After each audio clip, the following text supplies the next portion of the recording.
de Reid. 9. Os 10 dias que abalaram o mundo. Capítulo 8. A Contra-Revolução.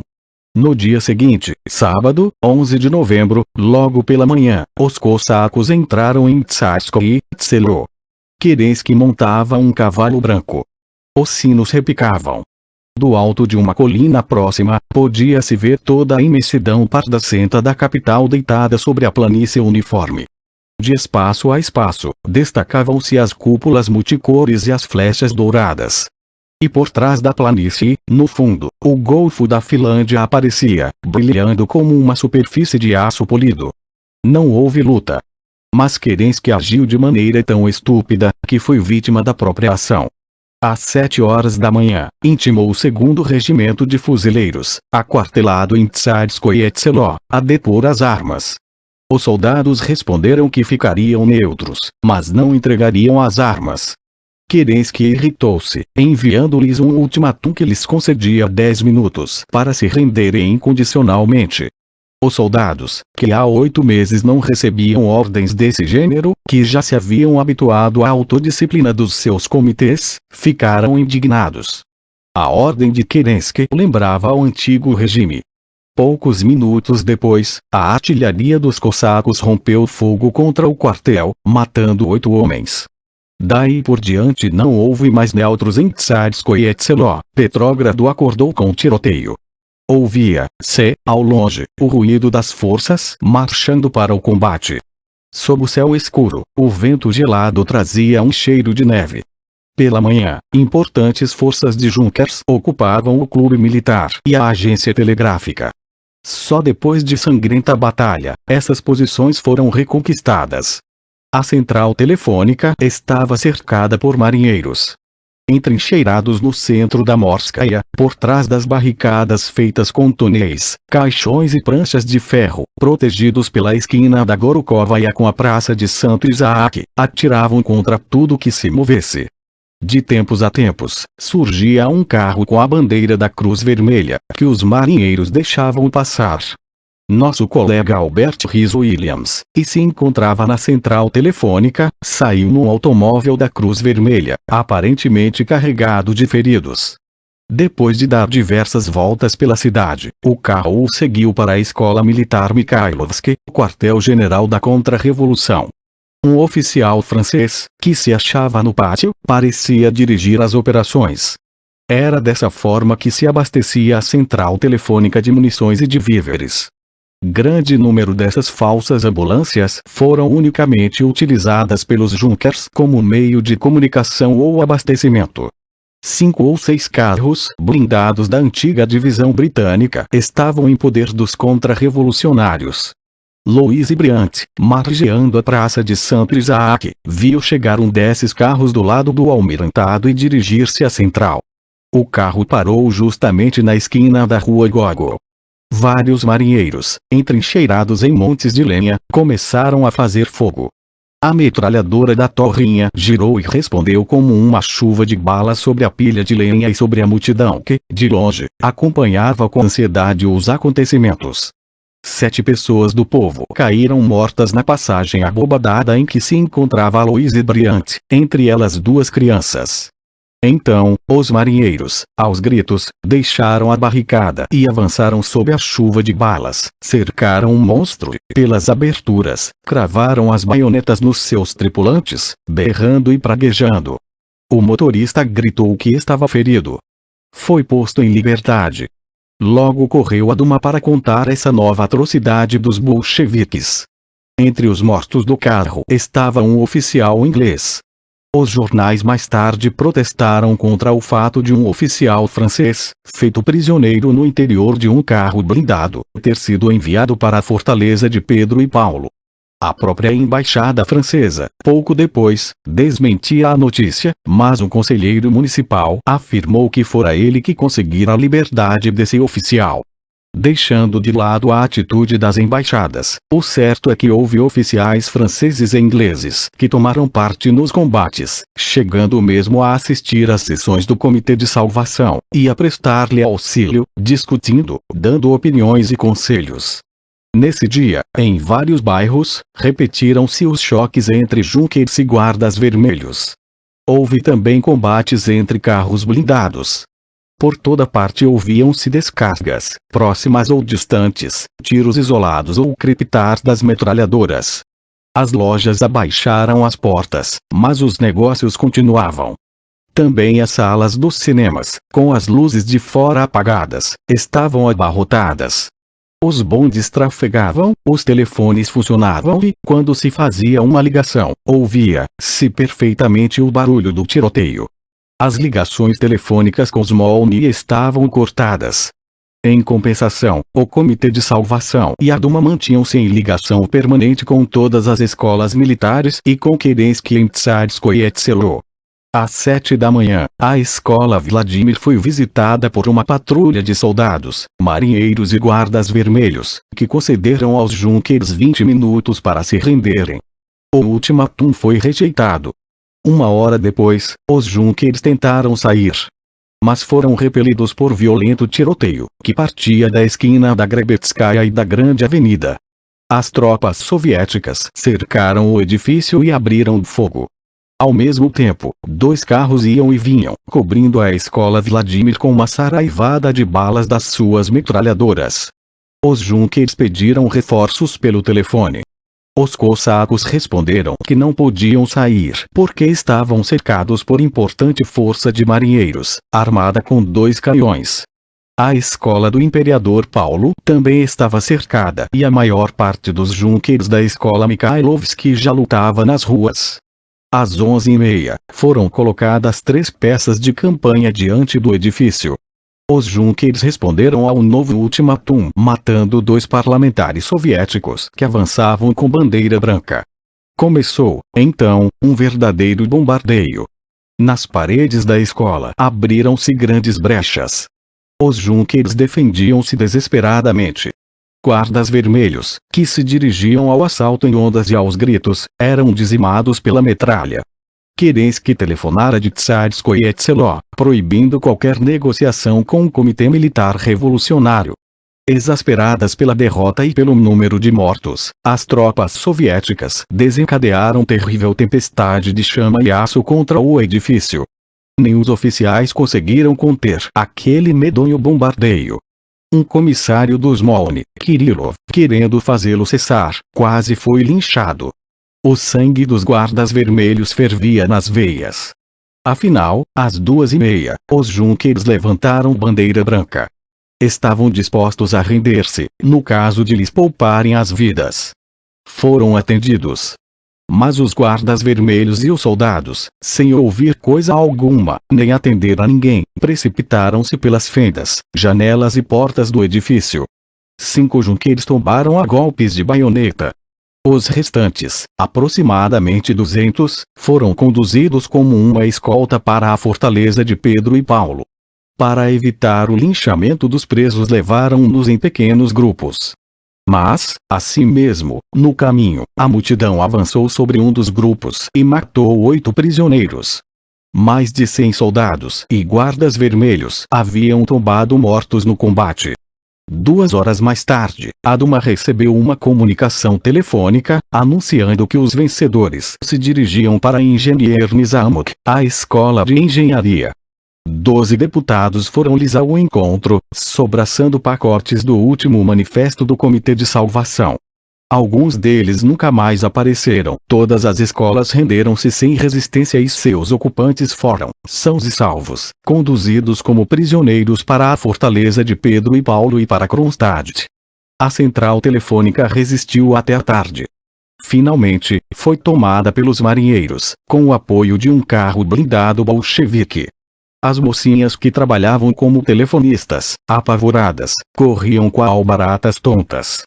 E os junkers, para não serem identificados, arrancavam os distintivos. Um deles disse a Williams que lhe daria tudo o que pedisse se lhe cedesse o capote para disfarçar-se. Vamos ser todos assassinados, gritavam, pois muitos haviam prometido, sob palavra de honra, no Palácio de Inverno, que não pegariam em armas contra o povo. Williams ofereceu-se como mediador, com a condição de pôr Antonov em liberdade. Foi logo atendido. Williams e Antonov fizeram, então, discursos aos marinheiros vitoriosos e exasperados pelas perdas que haviam sofrido. Mais uma vez, os Junkers conseguiram retirar-se em liberdade. Alguns, entretanto, descobertos quando tentavam, aterrorizados, fugir pelos telhados, ou esconder-se nas águas furtadas, foram atirados lá de cima à rua. Em farrapos, ensanguentados, mas vitoriosos, os marinheiros e os operários entraram na sala dos quadros telefônicos, frente àquela porção de moças bonitas, pararam, atrapalhados, confusos, sem ânimo para avançar. Nenhuma dessas jovens foi atendida ou ultrajada. A princípio assustadas, refugiaram-se nos cantos. Em seguida, vendo que nada lhes acontecia, deram livre expansão aos seus sentimentos. Passem já para fora, seus imundos, seus brutos. Os marinheiros e guardas vermelhos ficaram bastante atrapalhados. Seus brutos. Seus indecentes. Gritavam as mocinhas, pondo as capas e chapéus para sair. De fato, era muito mais romântico entregar pentes de balas e pensar ferimentos aos jovens e brilhantes alunos da escola militar, moços de boas famílias, descendentes da aristocracia russa e que combatiam para restaurar o trono do czar. E esses outros, quem eram? Gente vulgar, simples operários, camponeses, plebe inculta, gentinha. O comissário do Comitê Militar Revolucionário, o pequeno Vishniak, procurou mostrar às jovens que não deviam retirar-se, esgotando todos os recursos da sua amabilidade. Até hoje, disse ele, as telefonistas foram sempre tratadas muito mal. O serviço telefônico está subordinado à Duma Municipal. Para ganhar 60 rublos por mês, uma telefonista tem de trabalhar 10 horas por dia, ou mais. De agora em diante tudo isso vai mudar. O governo pensa em subordinar o serviço telefônico ao Ministério dos Correios e Telégrafos. Assim, as telefonistas receberão imediatamente um aumento de 12 rublos em seus salários. Passarão a trabalhar menor número de horas por dia. As telefonistas pertencem à classe trabalhadora e também têm o direito de ser felizes. A classe trabalhadora. Esses homens estão malucos. Julgam, com certeza, que pode haver alguma coisa de comum entre nós e eles, entre nós, moças de família, e esses tipos sem eira nem beira, ficar, nem por 1000 rublos. Orgulhosas, cheias de si, as telefonistas saíram da sala. Só os empregados ficaram nos seus postos. Mas os quadros de ligação não podiam ficar abandonados.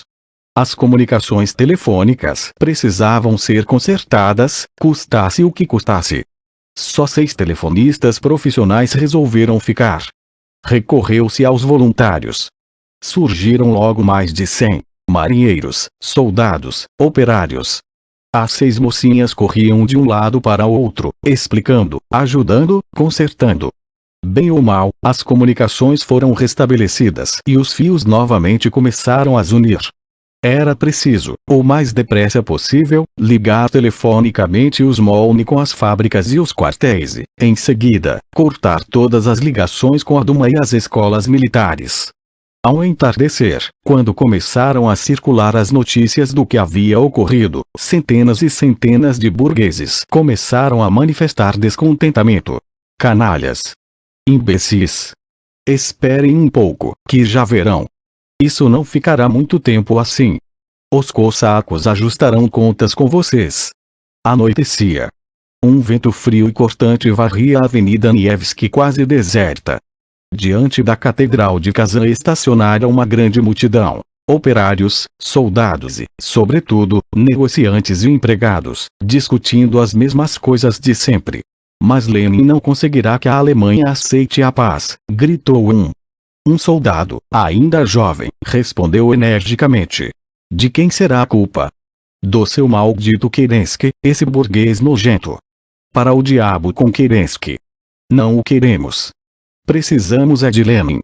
Em frente à Duma, um oficial arrancava os manifestos que tinham sido colados ao muro, praguejando em voz alta. Um desses manifestos dizia: a população de Petrógrado Nesta hora cheia de ameaças, quando a Duma Municipal deveria fazer todos os esforços para acalmar a população e garantir-lhe o pão e outras coisas indispensáveis, os socialistas revolucionários e os cadetes, esquecendo-se do seu dever, transformaram a Duma em assembleia contra-revolucionária.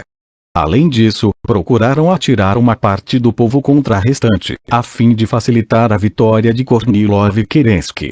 Em lugar de cumprir seus mais elementares deveres, os socialistas revolucionários e os cadetes transformaram a Duma em arena de luta política contra os sovietes de deputados operários, soldados e camponeses, contra o governo revolucionário da paz, do pão e da liberdade. Cidadãos de Petrogrado. Nós, facção bolchevique do Conselho Municipal, que fomos eleitos por vós, temos a obrigação de denunciar a aliança que acaba de ser concertada entre a ala direita dos socialistas revolucionários e os cadetes, para trair o compromisso que assumiram perante o povo e para levar o povo à fome e à guerra civil. Nós, os eleitos por 183 mil votos, temos a obrigação de denunciar ao povo o que está acontecendo na Duma e, ao mesmo tempo, declararmos que não assumimos qualquer responsabilidade pelas deploráveis e inevitáveis consequências da criminosa atividade dos socialistas revolucionários e dos cadetes. Disparos isolados cortavam o silêncio da noite. Mas a cidade estava calma, fria, como que esgotada pelas violentas convulsões que a haviam agitado. Na sala Nicolau, a sessão da Duma estava quase terminada. Essa arbitrária Duma mostrava-se um tanto atordoada. A todo instante, chegavam mensageiros com novas notícias. A tomada da companhia telefônica, os combates nas ruas, a queda da escola Vladimir. A Duma, declarou Trupp, apoia a democracia na luta contra a tirania e a violência. Mas, vença quem vencer, não aceitará nunca a justiça sumária e a tortura. Para isso, Konovsky, um velho cadete, hercúleo e de expressão cruel, respondeu: quando as tropas do governo legal entrarem em Petrogrado e fuzilarem os insurretos, ninguém poderá dizer que tal coisa represente um ato de justiça sumária. A sala inteira, o seu partido, inclusive, protestou. Reinava a dúvida, o desânimo. A contra-revolução recuava. O Comitê Central do Partido Socialista Revolucionário aprovara uma moção de desconfiança em sua representação na Duma. A ala esquerda do partido ganhava o terreno. Avksentiev pediu demissão. Chegou um mensageiro com a notícia de que a delegação enviada à estação onde Kerensky ia desembarcar fora presa. Ouvia-se nas ruas o surdo rebombar de canhões, que o vento parecia trazer do oeste ou do sudoeste. E Kerensky não chegava, só 3 jornais tinham sido impressos: o Pravda, o Dielo Naroda e o Novotagism. Todos falavam, longamente, no novo governo de coalizão. O órgão socialista revolucionário pedia um governo sem cadetes nem bolcheviques. Gorky era mais otimista. Achava que as concessões que Osmolny acabara de fazer indicavam que ia formar-se um governo unicamente socialista, contendo em si todos os partidos, menos a burguesia. O Pravda criticava com mordacidade todos os defensores da coalizão. Provoca risos a ideia de uma coalizão entre partidos políticos compostos, em grande parte, de pequenos grupinhos de jornalistas, que atualmente só têm como patrimônio a simpatia dos meios burgueses em passado imundo, e que, hoje, não defendem mais os interesses nem dos operários, nem dos camponeses. A única coalizão que se podia fazer já está feita. É a coalizão do Partido Revolucionário do Proletariado com o Exército Revolucionário e os camponeses pobres. Um jornalzinho pretensioso, o Vikgel, declarava que se não se chegasse a um entendimento entre os partidos, os ferroviários declarar-se-iam em greve. Os verdadeiros vencedores dessas lutas, os que poderão salvar o pouco que ainda existe da nossa pátria, não serão nem os bolcheviques, nem o Comitê de Salvação, nem as tropas de Kerensky, mas nós, o Sindicato dos Ferroviários. Os guardas vermelhos nunca poderão organizar um serviço tão complexo como o dos transportes ferroviários. Por outro lado, o governo provisório também se mostra incapaz de exercer o poder. Nós não prestaremos nossos serviços a nenhum partido, sem exceção, a não ser que o poder seja exercido por meio de um governo que conte com a simpatia de toda a democracia. Osmolny estava cheio de vida, de inesgotável energia humana. Na sede dos sindicatos, fui apresentado por Lossovski a um representante dos ferroviários da linha Nicolau, o qual me disse que seus companheiros estavam realizando comícios de protesto contra a posição dos chefes. Todo o poder aos sovietes! Gritou, dando um murro na mesa. Os oborontsi, traidores, do Comitê Central fazem o jogo de Kornilov. Tentaram enviar uma delegação ao Stavka, mas foi presa em Minsk. Queremos uma conferência pan-russa. O mesmo acontecia nos sovietes e nos comitês do exército. As organizações democráticas, uma por uma, desagregavam-se, transformavam-se. As cooperativas estavam desorganizadas pelas lutas internas. Depois de sessões tempestuosas, os trabalhos do Comitê Executivo dos Deputados Camponeses foram suspensos. Até entre os cossacos a agitação crescia. No último andar do Smolny, o Comitê Militar Revolucionário trabalhava intensamente, sem um momento de descanso. Os homens ali entravam repousados e fortes. Mas, em seguida, noite e dia, a terrível máquina lhes consumia todas as forças. Saíam exaustos, cegos, cansados, roucos, imundos, para cair como uma massa inerte no chão, mortos de sono. O Comitê de Salvação não podia mais funcionar. Suas sessões acabavam de ser proibidas pelo Smolny. Estava fora da lei. Montes de manifestos cobriam o chão. Conspiradores, que não contam com nenhum apoio da guarnição nem da classe operária, esperam vencer, espontaneamente, por meio de um golpe. Seu plano foi descoberto a tempo pelo aspirante Blagoravov, graças à vigilância de um guarda vermelho. O centro da conspiração era o Comitê de Salvação. O coronel Polkovnikov teria o comando das tropas e todas as ordens vinham assinadas por Gotz, membro do antigo TSIC, que havia sido posto em liberdade sob palavra. O Comitê Militar Revolucionário leva esses fatos ao conhecimento do povo de Petrógrado e decreta a prisão de todos os implicados na conspiração, que serão julgados por um conselho de guerra revolucionário. Chegou a notícia de que, em Moscou, os junkers e os cossacos haviam cercado o Kremlin e intimado as forças soviéticas a deporem as armas. As tropas aceitaram, mas, no momento em que deixavam o Kremlin, foram assaltadas a tiros. A notícia acrescentava que outras forças bolcheviques, de menor importância, acabavam também de ser expulsas dos telégrafos e da companhia telefônica. O centro da cidade estava, assim, em poder dos junkers. Porém, as tropas soviéticas se reagrupavam, cercando-os. Combatia-se ainda nas ruas. Todas as tentativas de acordo tinham fracassado. Os sovietes dispunham de 10.000 soldados da guarnição e de alguns milhares de guardas vermelhos. O governo contava com 6.000 junkers, 2.500 cossacos e 2.000 guardas brancos. O soviete de Petrógrado estava reunido. Ao lado da sala em que realizava sua sessão, o novo Comitê Executivo dos Sovietes, TSIC, examinava as ordens e os decretos que o Conselho dos Comissários do Povo lhe enviava do andar superior. Entre esses decretos, achavam-se leis a ratificar ou a promulgar, a lei sobre a jornada de trabalho de 8 horas e o projeto de um sistema de educação popular, organizado por Lunacharsky.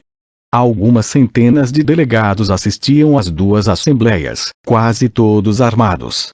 Osmolny estava, de certo, ocupado apenas pela guarda, que instalara algumas metralhadoras nos batentes das janelas, apontando para as partes laterais do edifício. Um delegado do Vigel falava no TSIC. Não transportaremos as tropas de nenhum partido, sem exceção. Já enviamos uma delegação a Kerensky para dizer-lhe que, se continuar marchando sobre Petrógrado, cortaremos todas as linhas de comunicação. Terminou, como sempre, reclamando uma conferência de todos os partidos socialistas para a organização do novo governo. Kamenev respondeu prudentemente. Disse que os bolcheviques não eram contrários a essa conferência. Achavam, entretanto, que a questão mais importante não era a formação de um governo desse gênero, mas que esse governo aceitasse o programa do Congresso dos Sovietes. O TSIC já havia tomado posição em face da declaração dos socialistas revolucionários da esquerda e dos social-democratas internacionalistas, resolvido a aceitar uma proposta de representação proporcional na conferência, com a participação dos delegados do Comitê do Exército e dos sovietes camponeses. Trotsky, na sala maior, passava em revista os acontecimentos do dia. Intimamos os junkers da escola Vladimir a deporem as armas. Mas, agora, o sangue já correu. Só nos resta, pois, um caminho: a luta implacável. É pueril acreditar que poderemos vencer de outro modo. Chegou o momento decisivo.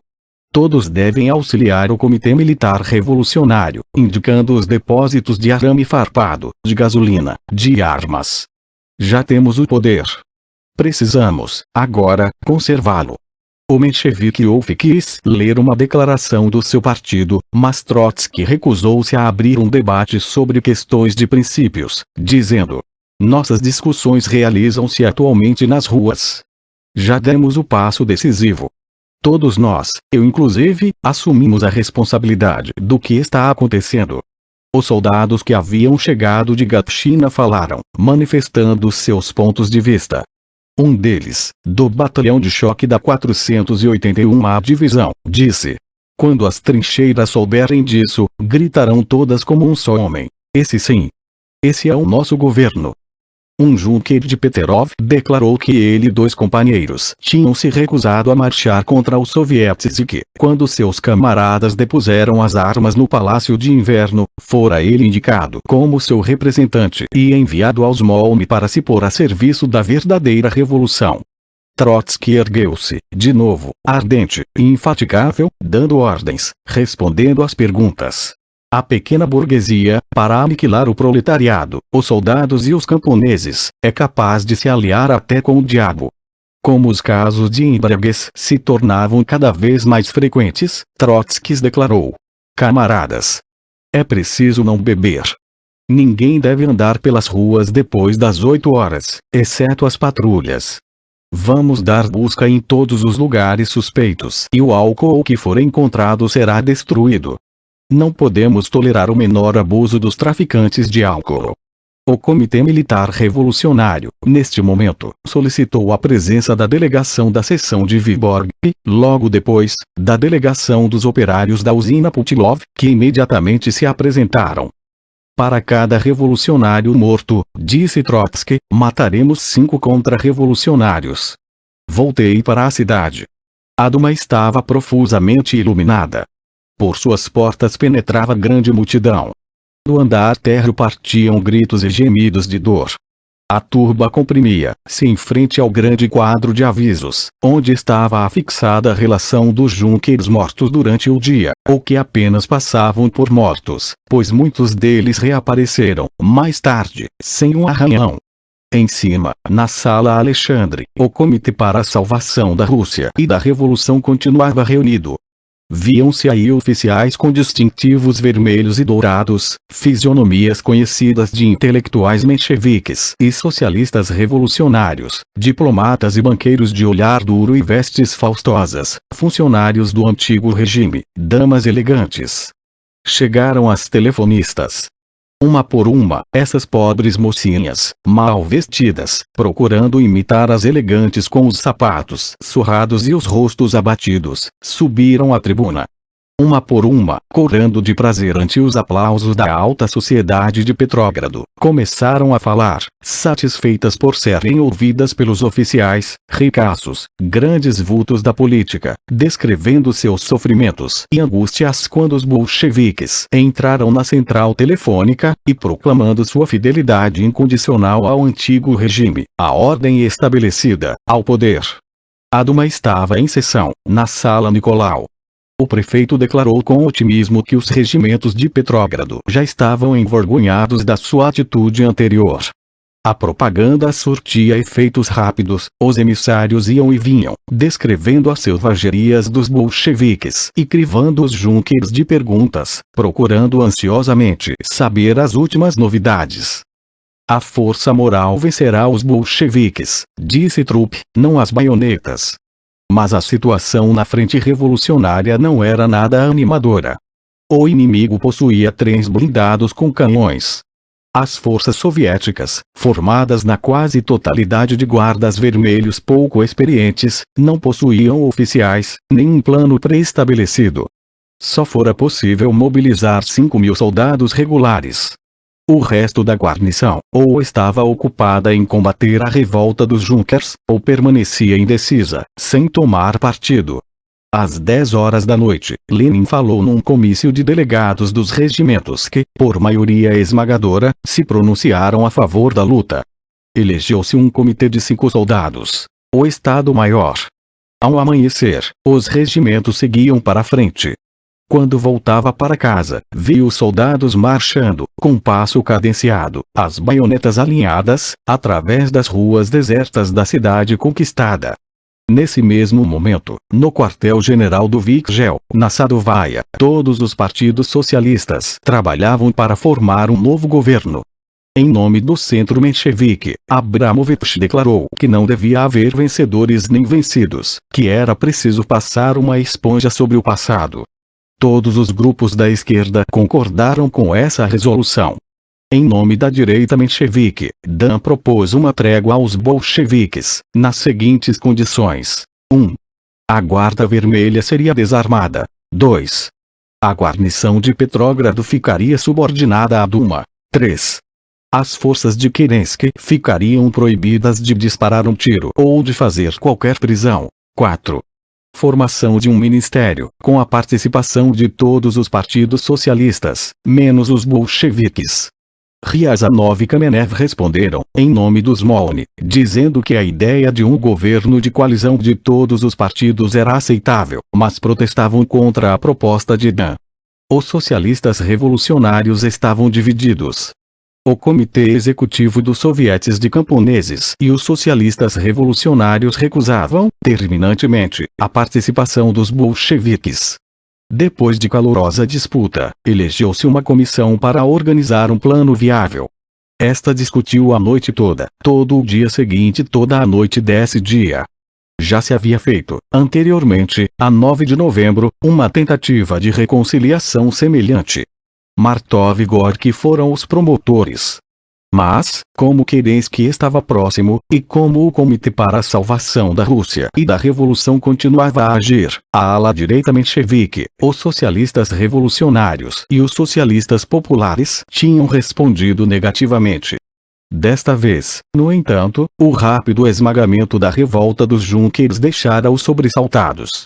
Segunda-feira, 12, foi um dia de expectativa. Toda a Rússia estava com os olhos voltados para a planície Pardasenta, que se estende às portas de Petrógrado, onde todas as forças disponíveis do antigo regime combatiam o poder ainda desorganizado do novo regime. Combatiam o desconhecido. Em Moscou chegara-se a uma trégua. Os dois adversários parlamentavam, esperando o resultado dos acontecimentos na capital. Os delegados do Congresso dos Sovietes partiam em trens rápidos que os conduziam até os confins da Ásia, para levar às províncias a cruz de fogo da Revolução. A notícia do milagre, em ondas cada vez maiores, espalhava-se por todo o país. Os povoados e as longínquas aldeias já se agitavam e se rebelavam. Em toda parte, os sovietes e os comitês revolucionários erguiam-se contra as dumas, os científicos e os comissários governamentais. A Guarda Vermelha, contra a Guarda Branca. Lutava-se nas ruas. Discutia-se apaixonadamente. Tudo dependia de Petrógrado. O Smolny estava quase vazio. Mas a Duma regurgitava de gente. O velho prefeito, com a imponência de sempre, protestava contra o manifesto dos conselheiros bolcheviques. A Duma não é foco contra-revolucionário, dizia com energia. A Duma não intervém nas lutas entre os partidos. Neste momento, quando no país não há ordem legal, o governo municipal autônomo é o único representante da ordem. A população pacífica não pensa de outro modo e as embaixadas estrangeiras só reconhecem os documentos visados pelo prefeito da cidade. A mentalidade europeia não pode admitir senão isso, porque o governo municipal autônomo é o único órgão capaz de proteger os interesses dos cidadãos. A cidade tem o dever de abrigar com hospitalidade todas as organizações que aqui se instalarem. A Duma não pode, portanto, proibir a circulação de qualquer jornal nesta cidade. O campo de nossa atividade ampliou-se. Precisamos de maior liberdade de ação. Nossos direitos devem ser respeitados pelos dois campos. Somos completamente neutros. Quando os Junkers ocuparam a central telefônica, o coronel Polkovnikov mandou cortar as comunicações com Smolny. Mas, graças à minha intervenção, essas ligações foram conservadas. Ouviram-se gargalhadas irônicas da bancada bolchevique. A ala direita praguejou. Apesar disso, continuou Schrader, somos tidos como contra-revolucionários. Somos apontados assim nos manifestos. Fomos privados de nossos meios de transporte. Tiraram nossos últimos automóveis. Se a cidade se vira braços com a fome, a culpa não será nossa. Nossos protestos não são ouvidos. Kobozev, membro bolchevique do Conselho Municipal, pôs em discussão o caso da requisição dos automóveis municipais pelo Comitê Militar Revolucionário. Disse que o ato era admissível, mas julgava que ele se verificara em virtude de uma ordem individual ou de uma necessidade urgente. O prefeito, continuou, diz que não devemos transformar as sessões da Duma em comícios políticos. Mas são justamente os mencheviques e os socialistas revolucionários que fazem a agitação partidária, aqui dentro. Na porta da Duma, distribuem seus jornais ilegais, o Iskra, a Centelha, o Soldatsky Golos e o Rabotchaya Gazeta, que incitam o povo à insurreição. Que aconteceria se nós, bolcheviques, também começássemos a distribuir nossos órgãos aqui dentro? Mas não faremos isso, porque respeitamos a Duma. Não atacamos o governo municipal autônomo nem pensamos em atacá-lo. Como vocês publicaram, todavia, um manifesto dirigido ao povo, também nos achamos com o direito de publicar o nosso. O cadete Shingariov ocupou a tribuna para declarar que não se devia discutir com indivíduos que estavam sendo acusados e que não eram mais que traidores. Propôs que se expulsassem todos os bolcheviques da Duma. Mas a votação dessa proposta foi adiada porque não havia qualquer fato que pudesse ser invocado contra os representantes bolcheviques ocupantes de cargos na administração municipal. 2 mencheviques internacionalistas declararam, então, que o manifesto dos conselheiros municipais bolcheviques era um convite direto à carnificina. Se todo ato dirigido contra os bolcheviques pode ser qualificado de contra-revolucionário, disse Pinkievich, não sei que diferença existe entre revolução e anarquia. Os bolcheviques esperam desencadear as violentas paixões das massas, nós só contamos com nossa firmeza moral. Protestaremos contra toda violência, parta de onde partir, porque nosso dever é procurar uma solução pacífica. O manifesto distribuído nas ruas, intitulado Ao Pelourinho, e que incita o povo a matar os mencheviques e os socialistas revolucionários, disse Nazariev, é um crime que vocês, bolcheviques, nunca mais poderão apagar. Os horrores de ontem não foram senão o prólogo dos novos horrores que vocês preparam por meio desse manifesto. Sempre procurei reconciliá-los com os demais partidos. Mas, neste momento, não sinto por você senão desprezo. Os conselheiros bolcheviques levantaram-se e responderam com violência ao assalto das vozes roucas e cheias de ódio dos adversários. De um lado e de outro partiam gritos, protestos, e viam-se semblantes e gestos ameaçadores. Saí da sala, esbarrando com o menchevique Gomberg, engenheiro-chefe da cidade, e com 3 ou 4 jornalistas. Todos falavam com animação. Veja você. Disseram-me. Os covardes têm medo de nós. Não têm coragem de prender a Duma. O Comitê Militar Revolucionário não ousa mandar um comissário aqui. Hoje, no fim da Sadovaia, vi um guarda vermelho tentando impedir que um menino vendesse os Soldatsky Golos. O garoto limitou-se a rir, enquanto a multidão, por pouco, não linchava o bandido. Tudo agora é questão de horas. Mesmo que quereis que não venha, eles não possuem meios para organizar um governo. Que gente incompreensível. Tenho a impressão de que dentro dos Smolny eles lutam entre si. Um socialista revolucionário, meu amigo, chamou-me a um canto e disse-me: sei onde está escondido o Comitê para a Salvação da Rússia e da Revolução. Quer falar com seus membros. A cidade retomara seu aspecto normal, com as vitrinas das casas já abertas e iluminadas. As luzes brilhavam. Nas ruas, grande massa de povo passeava e discutia. Na Avenida Nevsky número 89, entramos no corredor e chegamos ao pátio de uma enorme casa coletiva. No quarto 229, meu amigo bateu de maneira especial. Ouvimos passos. Uma porta rangeu e em seguida entreabriu-se, aparecendo um rosto de mulher. Após nos examinar um minuto, fez-nos entrar. Era uma senhora de aspecto calmo, já madura. Kirill, está muito bem. Gritou para dentro. Na sala de jantar, em cima da mesa, fumegava um samovar.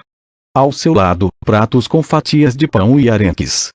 De trás de uma cortina saiu um homem fardado e, de uma pequena sala, outro, vestido com roupas de operário. Pareciam encantados com a presença, naquele momento, de um jornalista norte-americano. Com certo orgulho, disseram-me que seriam na certa fuzilados pelos bolcheviques se fossem encontrados ali. Não quiseram dar seus nomes, mas afirmaram que eram socialistas revolucionários. Por que publicam os senhores essas mentiras nos seus jornais? Perguntei. Sem se mostrar ofendido, o oficial respondeu. Sim. O senhor tem razão. Mas, que vamos fazer? E encolheu os ombros.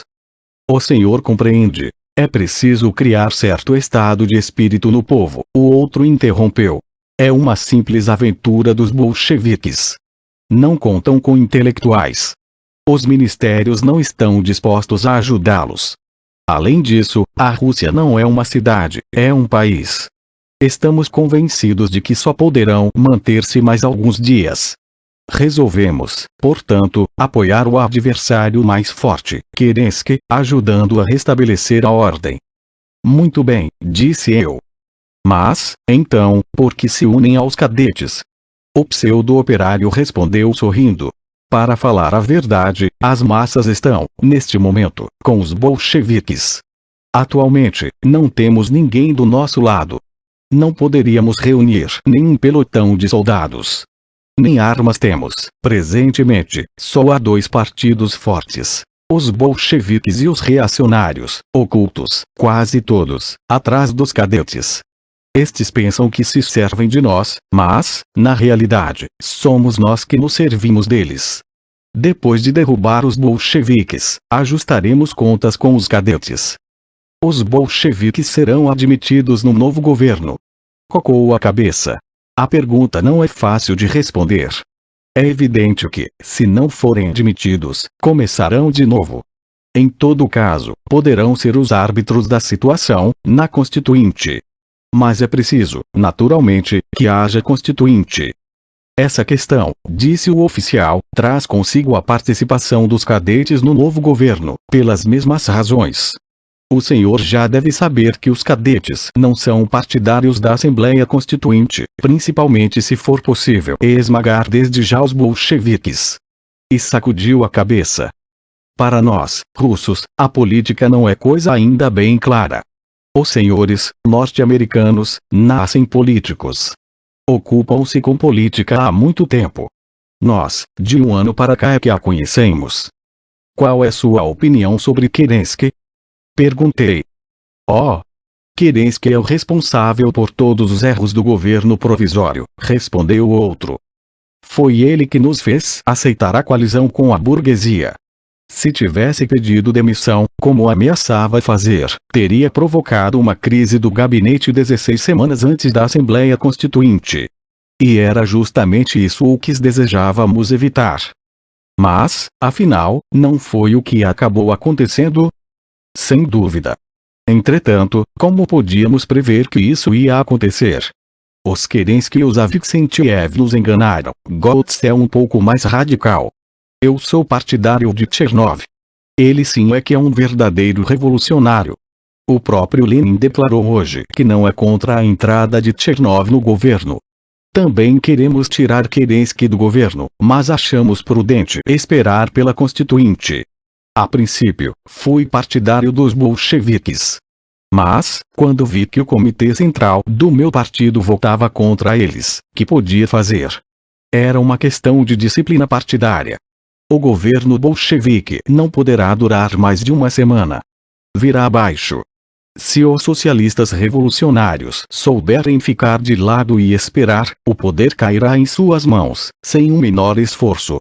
É claro que, se tivermos que aguardar mais de uma semana, o país ficará de tal forma desorganizado, que os imperialistas alemães vencerão com a maior facilidade. Foi justamente por isso que fomos obrigados a iniciar nosso movimento, contando apenas com a promessa de apoio dos regimentos, que também, à última hora, se voltaram contra nós. Só os junkers ficaram do nosso lado. E os cossacos? O oficial suspirou. Esses nem se moveram. De início, disseram que marchariam se fossem apoiados pela infantaria. Depois, declararam que ficariam do lado de Kerensky, porque a maioria deles era composta de seus partidários. Também disseram que sempre se acusavam os cossacos de serem inimigos hereditários da democracia. Finalmente, acabaram enviando o seguinte comunicado: os bolcheviques prometeram que não tirariam nossas terras. Como nada temos a temer, ficaremos neutros. Enquanto conversava, entravam e saíam pessoas continuamente, na maioria oficiais que tinham arrancado os distintivos. De onde estava, podia vê-los numa sala próxima. Ouvia também suas palavras. Discutiam em voz baixa. Olhando na direção do banheiro, no momento em que o vento levantou a cortina, descobri um corpulento oficial, com uniforme de coronel, escrevendo de cócoras. Reconheci-o. Era o coronel Polkovnikov, antigo comandante militar de Petrógrado. O Comitê Militar Revolucionário daria uma fortuna pela sua prisão.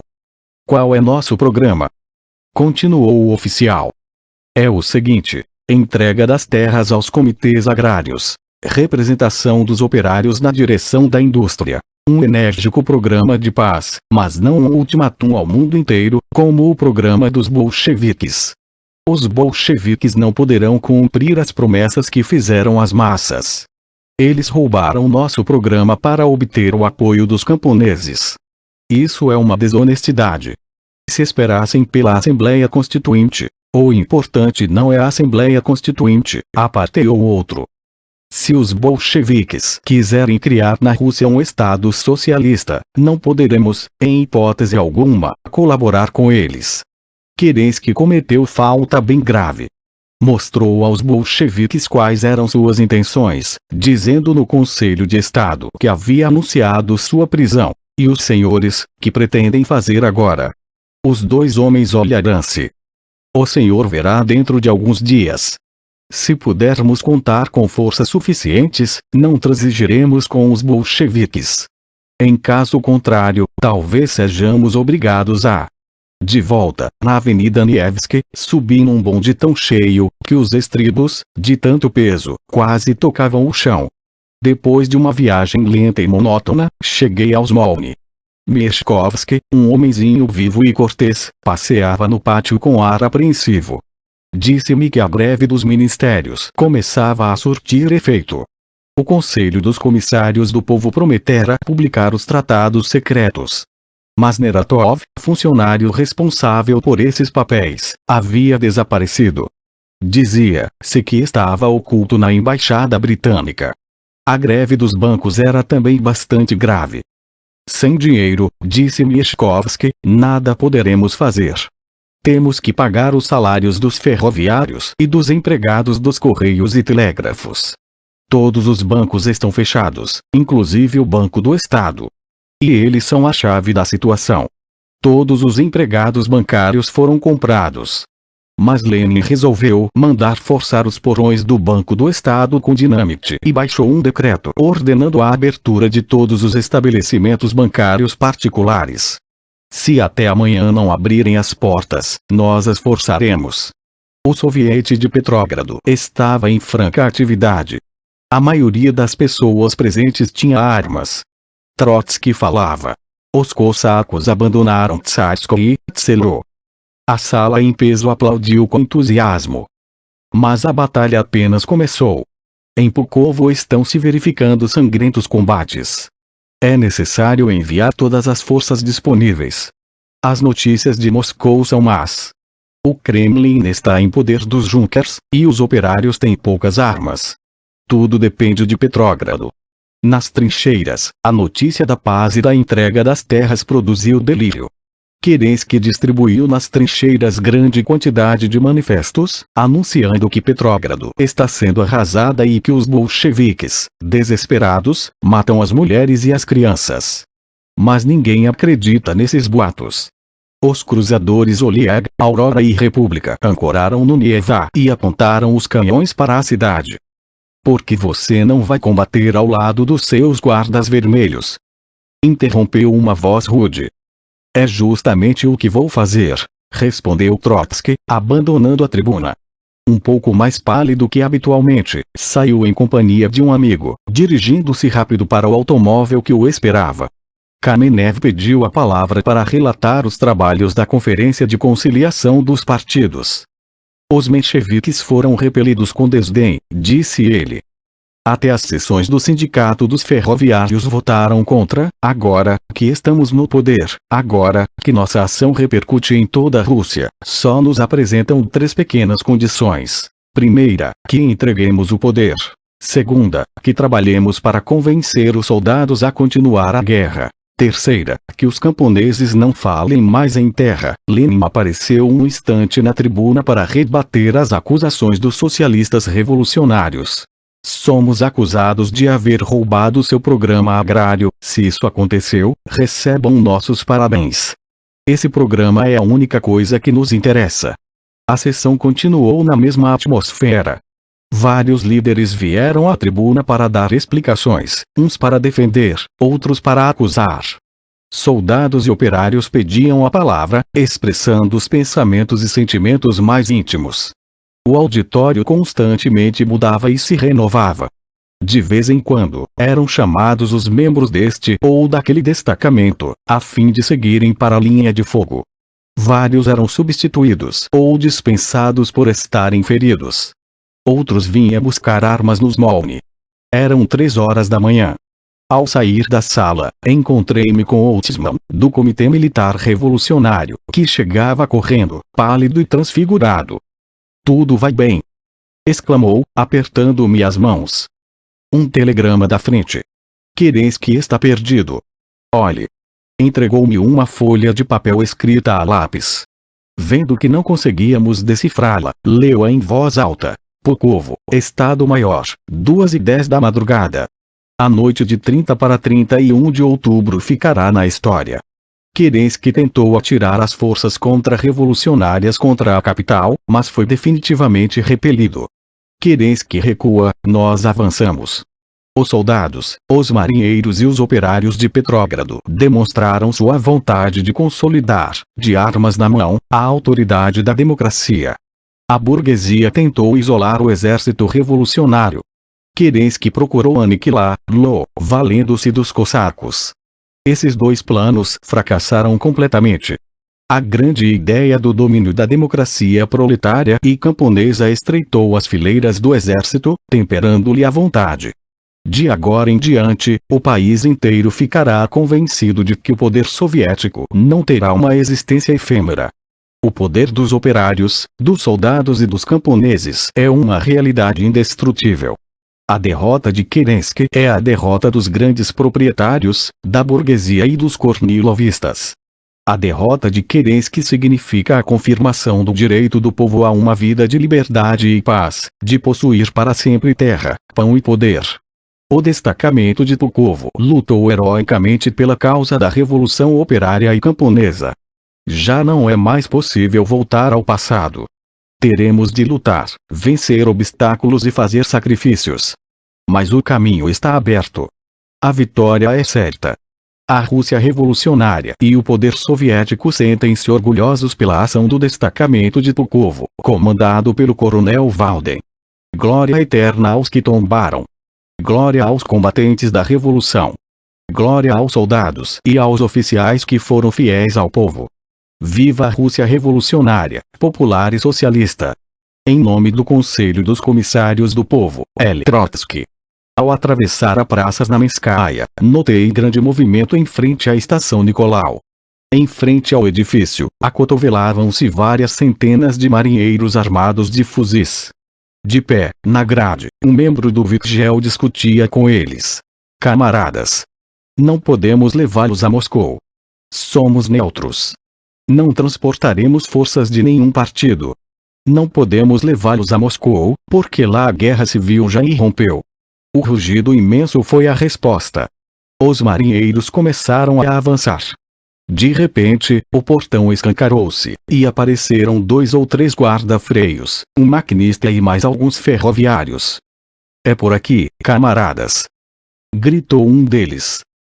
Nós os levaremos a Moscou, a Vladivostok, aonde quiserem. Viva a Revolução!